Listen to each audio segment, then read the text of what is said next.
Do you enjoy going to parties and connecting with people, but find that it's sometimes pretty shallow? Well, we've got an event for you. I'm Dan with Beyond the Bedroom. And I'm Elizabeth. We're here tonight to talk about Mark Group. So a lot of you have been asking, what is a Mark Group? So as briefly as we can, we want to describe what happens in a Mark Group. Mm-hmm. So the first part is kind of an icebreaker. We do something called mockery. Yep, mockery. And what we do is you mirror the person in front of you, both facial expressions, hand expressions, what you're speaking, all that. And we're answering a question that we're providing for you. That's a great way to really begin to learn to focus your attention on the other person. One other person. Mm-hmm. One at a time. Then we get into the hot seat. And the hot seat is the funnest part of the games. You have one person who volunteers, and we're always at choice in what it is we do. So nobody is forced to get on the hot seat, but everybody then pays their entire attention on that person. It's not a tennis match where you're going back and forth, but you're focusing your entire attention on that person. And basically there's one person who calls out to other people in the room who has a question for, let's say, Dan. Mm-hmm. And if I was the leader of that particular hot seat, I would scan the room to see who has a question for Dan. Those people would ask Dan questions, and he has one of three ways he can answer.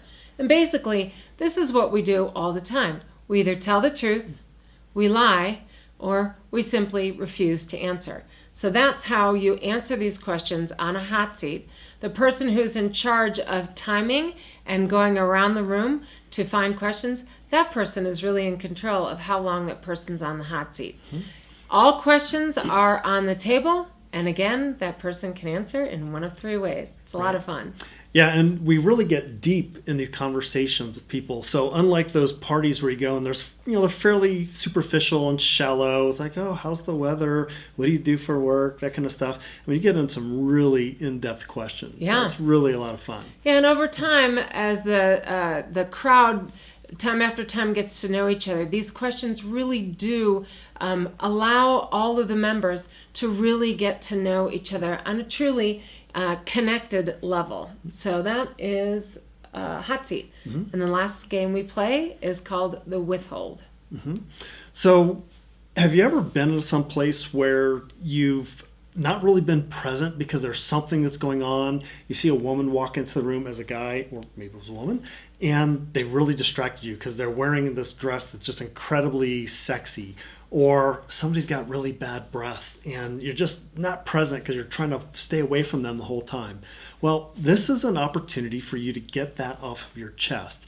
And it's not an opportunity for you to go and start blaming or shaming people, but it's what is it that's taking you out of being present in the moment. And it's all about you, not about that other person.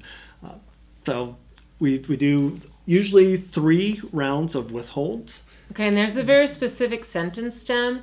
It's so-and-so, there's something I've withheld from you. And then that so-and-so says, okay, would you like to tell me?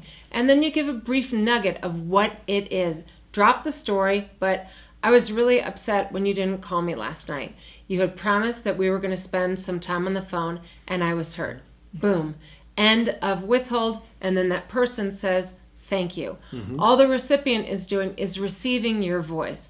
It's a really nice way to kind of clear the air, and as Dan says, so that you can be present moving forward. Yep. So those are the 3 games. The 3 games are played the exact same no matter what location you are in, whether it be California at Lafayette Morehouse, where this originally stems from, or in New York, or here in the Boulder area, Atlanta. Philadelphia. Mm-hmm. There are Mark Groups all over the country, and you can find those. Dan will put the website out at the Morehouse website. So that is what a Mark Group is. Yep. Come and join us. Yeah, we hope to see you here. Thank you. Bye.